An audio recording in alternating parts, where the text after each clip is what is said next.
She was fired in front of everyone, not knowing the quiet man watching was the Mafia boss. The Aurelio Hotel wasn't built for scenes like this. Its marble floors and gold lighting were meant to hide the ugliness beneath them, but tonight, nothing hid anything. Mara Linden stood frozen in the center of the lobby while her manager's voice cracked across the room like gunfire. Guests lifted their heads from cocktails, staff pretended to work, and Damien Cross didn't just fire her. He made sure every soul in that glittering lobby heard it. He slammed a tablet on the counter, the sound sharp enough to make a server flinch. "Negligence," he barked. "Costly errors. Unprofessional conduct." Words she'd heard in private meetings whispered behind closed doors, never shouted into a ballroom's echo. Mara tried to explain, voice shaking, saying the invoices were cleared, the missing payment wasn't her doing. But Damien talked over her, louder each time, enjoying the spectacle. Her badge trembled in her fingers, her throat tightened. She felt her humiliation thicken the air long before she realized the lobby had fallen completely quiet. Except for one man. He sat alone in the far corner, half shadowed by a towering glass window. Dark suit, calm posture, hands still around an untouched glass of whiskey. While everyone else looked away from the disaster unfolding, he watched her without blinking, studying her, not judging her. His eyes followed every tremble in her hands, every breath she fought to steady. And something in that stare made her feel seen in a way she couldn't name. Security approached. Damien leaned close and hissed something she refused to let break her. She lifted her chin and walked out with the last thread of dignity she had, past the guests who whispered, past the staff who pretended she wasn't crying, past the chandelier light blurring in her eyes. The hotel doors slid shut behind her, swallowing the lobby's noise. Rain hit her like cold needles, soaking through her blazer before she could even tighten her grip on the cardboard box holding 5 years of her life. A cab splashed past. Someone laughed nearby. The world didn't care she'd just lost everything. But someone was watching. Across the street, a dark sedan idled with its lights off. Too still, too aware. Mara shifted her box in her arms and tried to ignore the suffocating sensation that the car was waiting for her. Then another engine eased up beside her. A black luxury car, quiet, deliberate, rolled to the curb. The back window lowered just a few inches, enough for her to see him, the quiet man from inside. He didn't smile. He didn't call her name like he'd practiced it. He simply watched her with the same unblinking focus he'd had in the lobby, like the firing wasn't an accident, like he'd been waiting for this exact moment.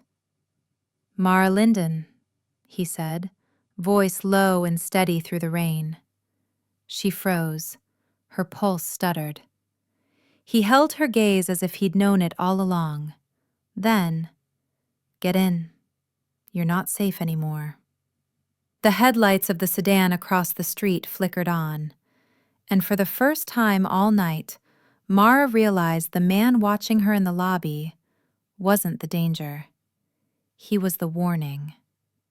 Inside the car, the sounds of the city dulled, replaced by the soft hum of the engine and the faint thud of rain on the roof. Mara set the box on the seat beside her, her fingers numb as she brushed moisture from the corner of the framed photo facing downward. The man across from her sat angled slightly toward her, his posture relaxed, but his attention sharp. Up close, he looked even more out of place in her life. Expensive suit, watch that caught the passing streetlights, the kind of stillness people only had when they were used to being obeyed. "You didn't answer my question," she said, voice low. "Who are you?" He studied her for a moment, then replied, "Alessio Verano. I have interest in this hotel. The pause around the word interest made her uneasy. He glanced down at the top of her box, where her staff badge had slipped free, plastic catching the light. Event coordination, he read softly. 5 years. His gaze moved to the small print of her full name, Mara Linden.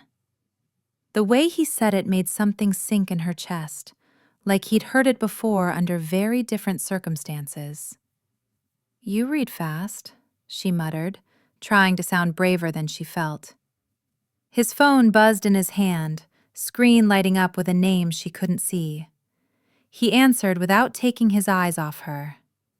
Verano. On the other end, Damien's voice came through faintly in the quiet car, tense and too polite. I've had to let one of your staff go, Damien said.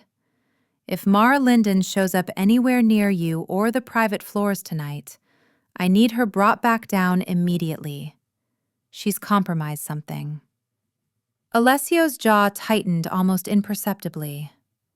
She's with me, he said, cutting across Damien's words. And she's not your problem anymore, he said, cutting across Damien's words. And she's not your problem anymore. There was a beat of stunned silence on the line. Sir, you don't Alessio ended the call with a simple press of his thumb, slipping the phone away. Mara stared at him, confusion and fear mixing in her eyes. Why did he call you about me? She asked. Alessio looked out at the city as it slid past the tinted glass, as if weighing how much to say. Because people like Damien don't let go of what they think belongs to them, he answered quietly. And because your name, he added in his thoughts, the echo of an old incident file flashing behind his eyes, has been in my world longer than you know. The car glided into the underground entrance beneath the hotel, bypassing the public driveway entirely. Mara stepped out behind Alessio, still clutching her box, nerves pulling tight as the concrete echoed with every footstep. He tapped a code into a metal door that shouldn't have belonged to a hotel at all, too reinforced, too silent, and led her into a private elevator lined with black steel panels instead of mirrored glass. The doors closed with a soft hiss, and the elevator rose without a single button pressed, moving to floors the regular lift never reached. Mara swallowed, watching numbers flash that she had never seen on her staff directory, each one colder than the last. Why are we going up? She asked. You said I wasn't safe downstairs. Alessio's gaze stayed on the panel. You're not. The elevator slowed, and when the doors opened, it wasn't a hallway or a lobby. It was a quiet floor with dim gold lights, private offices behind frosted glass, and a silence that felt protected. She took a step out and froze. On a side table near a leather sofa, a sleek black pistol sat in plain sight, until a man in a tailored vest quickly draped a jacket over it with an apologetic nod toward Alessio. Mara's pulse jumped. What kind of hotel needs that? She whispered. Alessio didn't answer, and the silence said more than words. He led her into his office where the city stretched out behind a wall of glass, rain streaking the view in thin silver lines. She placed her box on the edge of a dark wooden table, feeling out of place among the pristine surfaces and expensive shadows. You're offering me a job, she said, trying to piece it together. A place to stay? Why? Alessio folded his jacket over the back of a chair, movements precise, controlled, too controlled. Because Damien will come after you again, he said. And the people above him will want to know what you saw, what you touched, what he thinks you know. She stared at him. I didn't touch anything. Doesn't matter, he replied softly. Someone pointed at you, and now you're marked. Her chest tightened. So your solution is for me to hide in your office? He stepped closer, but not enough to crowd her, just enough that she felt the weight of his calm. No. My solution is to make sure you're under my protection. That means a controlled environment, my rules, and no contact with anyone who could use you against me. His tone wasn't harsh, but it left no room to argue. She crossed her arms. You talk like you own the building. He looked her straight in the eye. Tonight, I own your safety. Something in the way he said it, quiet, final, made her breath hitch. When he handed her a thin folder with a temporary contract and an NDA attached, her fingers trembled as she signed. He noticed. He noticed everything. Far below them, the parking garage stretched in cold, concrete silence. Damien's men moved through the shadows, flashlights sweeping across abandoned luggage carts and painted floor numbers. She drove a blue hatchback, one muttered. Check every level. Another man crouched beside a pillar, holding up a small smear of red on the edge of the concrete. Blood, he said, snapping a picture with his phone. Send it across. The message pinged through the garage, the image stark against the gray. The tallest of them paced near the elevator bank. Boss said she might have taken something. Like what? The man shrugged, scanning the empty spaces. Doesn't matter. If Verano has her, we better hope he hands her back. If not... He didn't finish. The elevator chimed somewhere above them, and every man flinched. Back upstairs, Mara sat at a small table near the window, while Alessio's staff brought in trays, warm bread, a bowl of pasta, a glass of water she didn't remember asking for. She ate mechanically at first, the events of the night still crashing through her nerves in waves.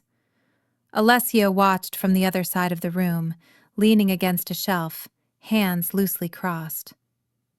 You're not eating, he noted.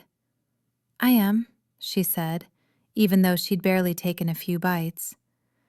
He stepped closer, voice low. Eat. Your body needs to calm before your mind can.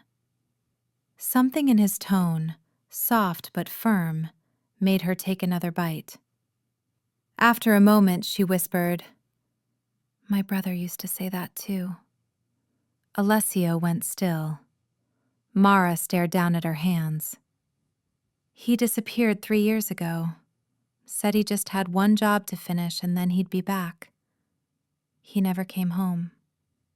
Rain tapped faintly against the window, and the city below blurred under the wet lights. After tonight, she added quietly, it feels like losing everything all over again. Alessio's jaw tensed, but his expression stayed controlled. People disappear in this city for many reasons, he said, voice gentler than before. Mara nodded, not seeing the way his hand tightened slightly at his side when she said her brother's name. When she finally excused herself to wash her face, Alessio waited until the bathroom door closed before crossing the office and unlocking a drawer beneath his desk. The metal clicked softly, and he pulled out a faded folder sealed with an elastic band. The initials on the corner hit him like a punch. L. Linden. The same last name she carried so quietly. He opened the folder a few inches, enough to see a date, a location, a photo of a man who looked too much like Mara standing beside one of Alessio's old crews. His throat tightened, the weight of old mistakes pressing against the present. He hadn't looked at this file in years. He'd meant to burn it, but he hadn't. Not yet. He closed it with a snap and shoved it back into the drawer. His phone buzzed with an encrypted message glowing on the screen. If she talks, we're finished. Handle it. Alessio stared at the words, a muscle ticking in his jaw, before silently deleting the message. Downstairs, Damien slammed his office door behind him, sweat beading at his temples. He paced the small space, the walls too close, the fluorescent lights too bright. He dialed a number, hands shaking slightly. A distorted voice answered. "Report." Damien swallowed. Verano took her. She was supposed to be handled before this became a problem. The voice crackled through the speaker. "And now you've made it bigger." I can fix it," Damien insisted, pulling open a drawer and checking the gun inside, the metal glinting under the light. "She doesn't know anything. She couldn't have seen the files." "You let her walk out," the voice hissed. "You let her exist." Damien's breath hitched. He looked toward the ceiling, toward the floors no one talked about. "I'll get her back," he promised, voice cracking under fear he couldn't hide. "I'll clean this up." The call ended without another word, leaving him alone with the gun, the echo of his own failure, and the knowledge that Alessio Verano was now standing between him and survival. The penthouse stayed quiet, except for the low hum of the storm against the windows. Mara wandered toward the hallway, drawn by the faint sound of voices through Alessio's office door. A firm knock echoed, one that didn't belong to hotel staff, and Alessio opened it to let a man inside, his lieutenant dressed in dark wool and carrying the tension of the city on his shoulders. "Cross moved without permission," the man said in a low voice. "He's making calls. He's scared." Alessio's tone barely shifted. He should be. Mara hovered near the corner where the hallway met the office, unseen, listening as Alessio added, "Keep her name off the record. No lists, no reports. If they want her..." His voice dropped lower, colder. "They go through me first." Mara's breath caught. The lips hummed.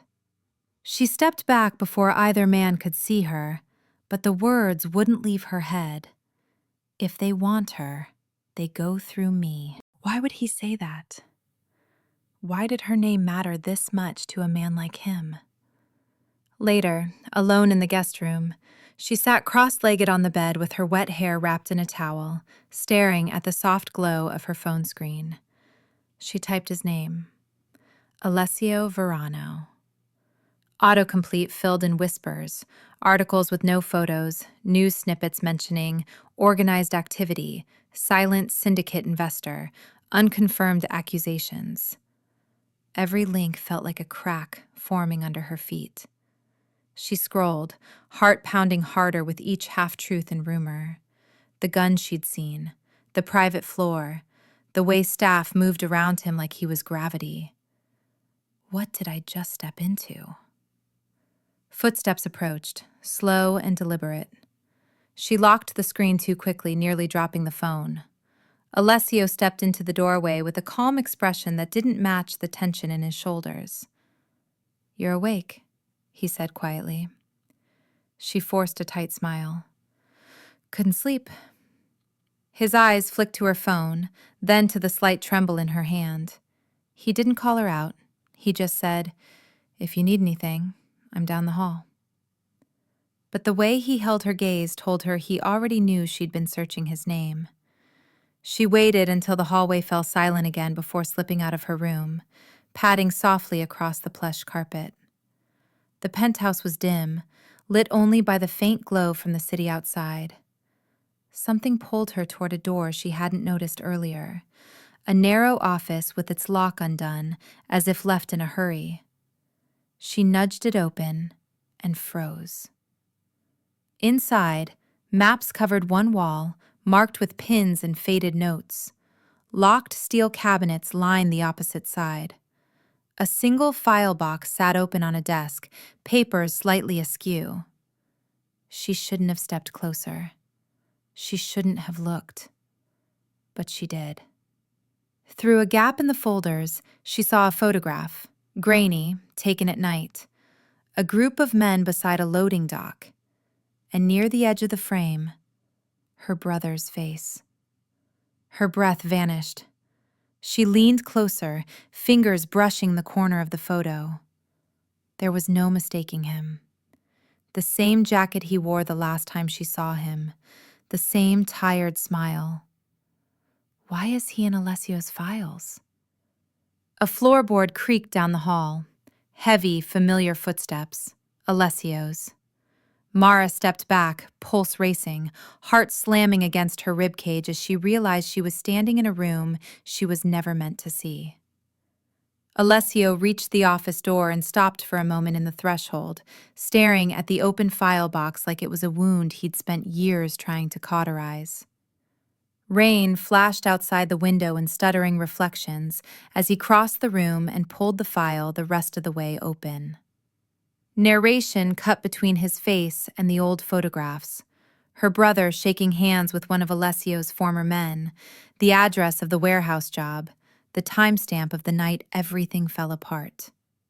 The memory played in fragments, Alessio giving instructions meant to clear the young man's debt, the rival crew ambushing the meet, sirens too late to matter. He hadn't ordered the death, but he'd sent the man into danger. That was enough to stain his hands. Enough to bury the file in the drawer he'd never dared to burn.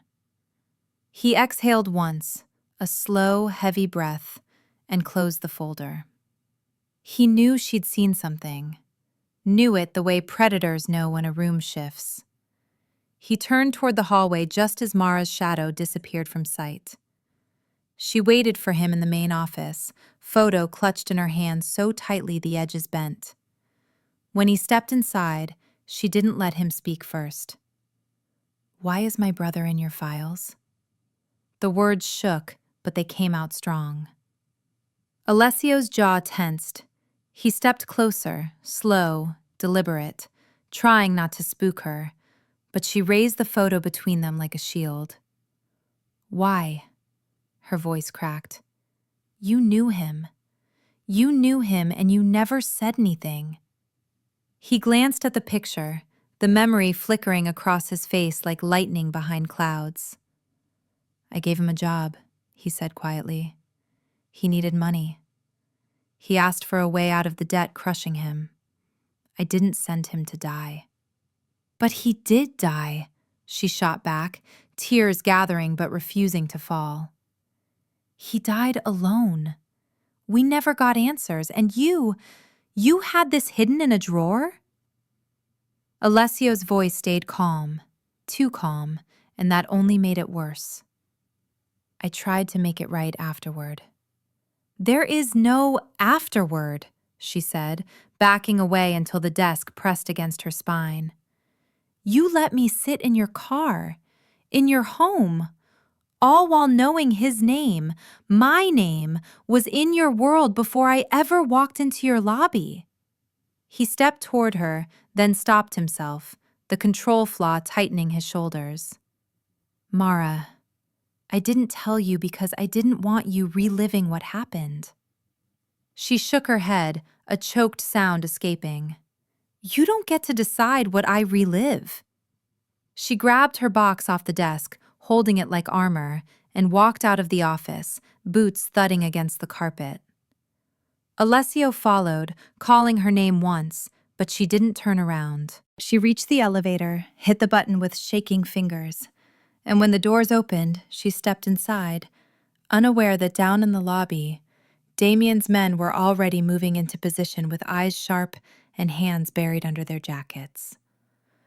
The elevator descended, and as the doors slid shut between them, Alessio felt something cold crawl through his chest. Outside the penthouse windows, the city lights flickered. Something in the night was about to break. The elevator doors opened with a soft chime, releasing Mara into the marble lobby she'd been humiliated in only hours earlier.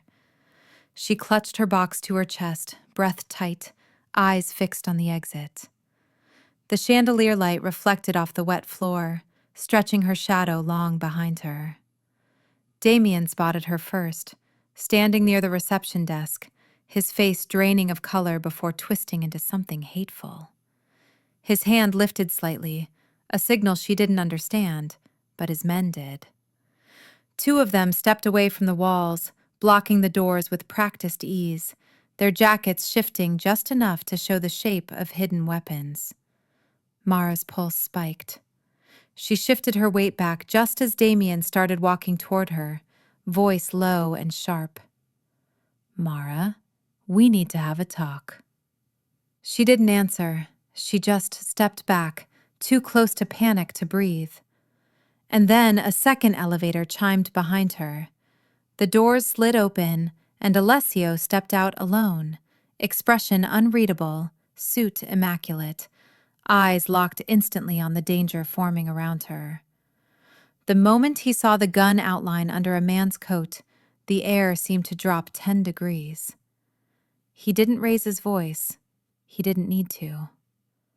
"Mara," he said quietly, "come here." His command froze everyone.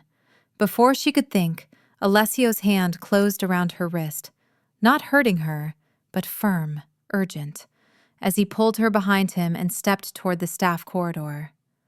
"Move," he ordered his own men, as they emerged from unmarked doorways, shadows forming behind him like a silent wall. Mara stumbled as he guided her through a narrow service hallway, the hum of pipes overhead filling the space. "Alessio, stop." "Not here." His voice was steel, clipped and controlled, sharper each time she tried to protest. She tugged her arm again, feeling the old humiliation from the firing twist into something else. Anger, frustration, fear. "You can't just drag me around," she snapped, breath shaky. "You don't get to decide what happens to me." He stopped so suddenly she nearly collided with him. He turned, eyes burning with something she hadn't seen before. A mix of fear and fury, directed at the danger, not at her. "If I let go right now," he said, voice low, "you will not survive the next 60 seconds. The raw truth in his tone shook her. Behind them, voices echoed from the lobby. Damien shouting orders, men moving fast. Alessio leaned in just enough that only she could hear the next words. "I am keeping you alive the only way I know how." That was his flaw laid bare, control used like armor. She swallowed, throat tight, and followed him deeper into the service corridors. They burst through a door into the loading bay behind the hotel, the space lit by a single flickering bulb. Cold air rushed in from the open garage doors, carrying the smell of wet asphalt. Mara pulled her wrist free and stepped back from him, chest heaving. "Stop," she said, voice breaking. "Just stop." Alessio turned to face her fully, rain mist drifting into the bay behind him, his expression stripped of all the quiet distance he usually wore. "You want the truth?" he asked softly. "Fine." The bulb flickered again, painting both of them in harsh flashes of light and shadow. "Your brother came to me," Alessio said. "He was drowning in debt. He begged for one chance to clear it. And I gave him a job that should have kept him alive." Mara felt the floor tilt. "He died because of your world." "He died," Alessio said, voice low but shaking at the edges, "because I underestimated how many people wanted to hurt me. And I've been paying down his debt to your account quietly for years, trying to balance something I never can." She stared at him, stunned, her fingers tightening around the box in her hands. "Why didn't you tell me?" "Because I knew what it would do to you. And because I didn't want you to look at me the way you're looking at me right now." Her breath trembled. She didn't answer, couldn't. Then headlights flared at the far end of the garage. Engines revved. Enemy vans swung into the entrance fast, tires screeching. Alessio's face hardened. "We're not done talking," he said, stepping in front of her just as doors on the vans slammed open. Armed men poured out, fanning across the slick concrete. Damien stepped forward, gun drawn, rain dripping from his hair. "She's coming with me," he snarled. Alessio's men surged from the shadows behind crates, weapons raised, forming a barrier around him and Mara. The bay held its breath. "Damien," Alessio said, voice like ice. "Put the gun down." Damien laughed, the sound sharp with desperation. "You think you can hide her? I know what's in those files. I know what she found." Mara felt Alessio shift his weight subtly, positioning himself in front of her even more. The tension snapped when one of Damien's men reached under his jacket. Alessio moved first, fast, controlled, brutal. He disarmed the nearest attacker, the gun skittering across the floor, and slammed the man into a pillar with a force that echoed through the bay. Shots rang out, 2, then 3, sparks flying as bullets hit metal. Mara ducked instinctively as Alessio grabbed Damien by the collar and pressed him against the van, gun to his jaw. For a moment, the whole world narrowed to the sound of Damien's rattled breathing. "If you come for her again," Alessio said quietly, dangerously calm, "I won't stop at this." His finger tightened slightly, then stopped. He stepped back, choosing not to pull the trigger, choosing something else instead. Sirens wailed in the distance, growing closer. Alessio grabbed Mara's hand and pulled her toward a side exit, voice low and urgent. "You have one choice right now," he said. "Walk with me, or walk alone into whatever's coming next." Rain blew in through the open doorway. Mara stared out into the night, shaken and breathless, and followed him. The safe house above the shuttered bar was nothing like the penthouse.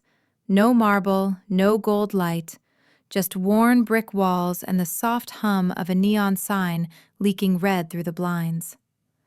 Mara sat on a wooden chair near a small table, her breathing still uneven, her palms scraped and raw. Alessio knelt in front of her with a small first aid kit, his jacket tossed aside, sleeves rolled past his forearms. His hands were steady as he dabbed antiseptic across the tender skin on her wrist, more gentle than she expected someone like him could be. She flinched anyway, and his voice dropped. "I'm sorry," he said, not for the sting, but for every bruise the night had carved into her life. His tone was softer than the shadows around them, a warmth buried beneath the steel. "I don't know how to undo what happened to your brother," he continued, tightening the bandage carefully. "But I can stop anything else from touching you." She watched him quietly, stunned by the tenderness in his movements, the way his shoulders seemed to hold a weight he'd carried too long. When he looked up, his eyes weren't the unreadable mask she'd seen before. They were tired, honest, and hurting. Her voice cracked when she whispered, "If you'd met me before him, would my brother still be alive?" The question hung between them like a wound, and the silence that followed was heavier than any bullet. Alessio stayed kneeling in front of her for a long moment before he finally spoke.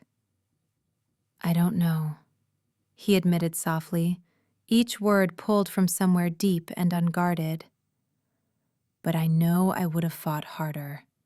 Harder for him, and harder to keep you both out of this world." Mara's breath trembled as she absorbed the confession. Outside, a siren wailed faintly, swallowed by the city. Inside, everything felt painfully still.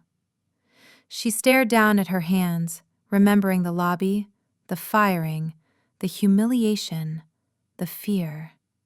And then remembering the way Alessio had stepped between her and every gun pointed her way.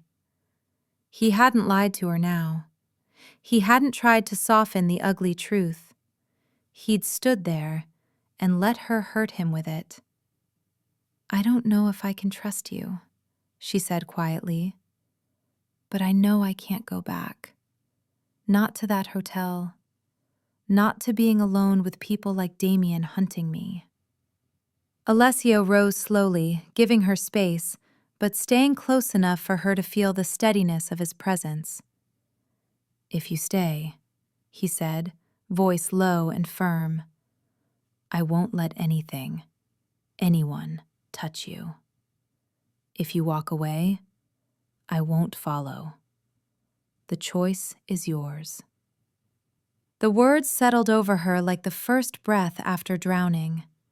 She looked up at him, searching for any sign of manipulation, but found only a man bracing for whatever answer she gave, even if it shattered him. The safe house window overlooked a narrow street where puddles caught the glow of the red neon sign. Mara walked toward it slowly, her old hotel ID badge dangling from her fingers. She stared at the tiny plastic card that had once defined her whole life. Every late shift, every insult swallowed, every humiliation endured. The weight of the night pressed behind her ribs as she remembered the firing under the chandelier, Damien's voice cutting through the lobby, the way people looked at her like she deserved it. Her throat tightened. That version of her, quiet, compliant, always trying to prove her worth, felt like someone she didn't recognize anymore. She outcomes her hand. The badge slipped from her fingers, hitting the rim of a small trash bin with a soft plastic clatter before disappearing inside. The sound was quiet, but it echoed through the room like a choice being made. She turned back toward the table where Alessio waited, not approaching, not assuming, just watching her with a steadiness that asked nothing but promised everything. She walked back toward him, each step slow but certain, the tension in her shoulders easing for the first time since the night began. She stopped beside his chair, close enough to feel the warmth radiating from him, close enough that her breath softened. "I'm tired of running alone," she whispered.